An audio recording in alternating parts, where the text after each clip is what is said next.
हिंगोलीच्या वसमतमधील मुख्य बाजारपेठेतल्या झेंडा चौक परिसरामध्ये काल रात्री एका कार चालकाचं नियंत्रण सुटून अपघात झालाय। या अपघातात एका व्यक्तीच्या अंगावरून कार गेलीय। हा सगळा थरार सीसीटीव्ही कॅमेऱ्यात कैद झालाय।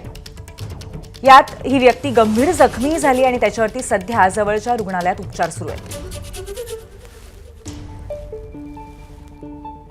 आपले प्रतिनिधी माधव आपल्या सोबत आहेत, आपण त्यांच्याकडून अधिक माहिती घेऊया।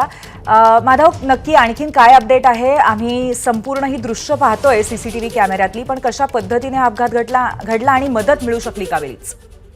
निश्चित पूर्वी काल रात्री 9:30 वाजताच्या सुमारास हा अपघात झालेला आहे।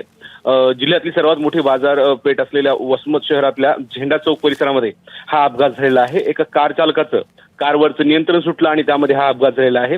ही कार सीसीटीव्ही मध्ये कैद होण्या अगोदर 2 दुचाकींना धडकून पुढे आली आणि पुढे असलेल्या जे फुलांची दुकानं आहेत त्यांना सुद्धा त्या कारनं धडकलेलं आहे आणि त्या ठिकाणी असलेल्या एका इस्माला सुद्धा त्या कारनं चिरडलेलं आहे। हे संपूर्ण दृश्य सीसीटीव्ही कॅमेऱ्यामध्ये कैद झालेलं आणि आपल्याला पाहायला मिळते। आणि एकंदरीत सीसीटीव्ही पाहता हा थरार किती भयानक होता ते आपल्याला पाहायला मिळते। यामध्ये दोघे जण जखमी झाले, तर एक किरकोळ जखमी आहे तर एक जण जरा गंभीर जखमी आहे।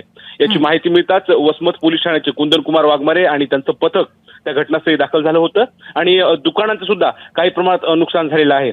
सध्या ती जी अपघात झालेली 4 चाकी वाहन आहे ते पोलिसांनी ताब्यात घेतल्याची आपल्याला प्राथमिक माहिती मिळालेली आहे पूर्वी। धन्यवाद माधव, आपण दिलेल्या माहितीबद्दल। तर वसमत मधली हिंगोलीतली ही दृश्य आहेत आणि याच्यामध्ये जखमी झालेला आहे एक व्यक्ती जखमी झालेली आहे अतिशय गंभीर पद्धतीने। एबीपी माझा, उघडा डोळे बघा नीट।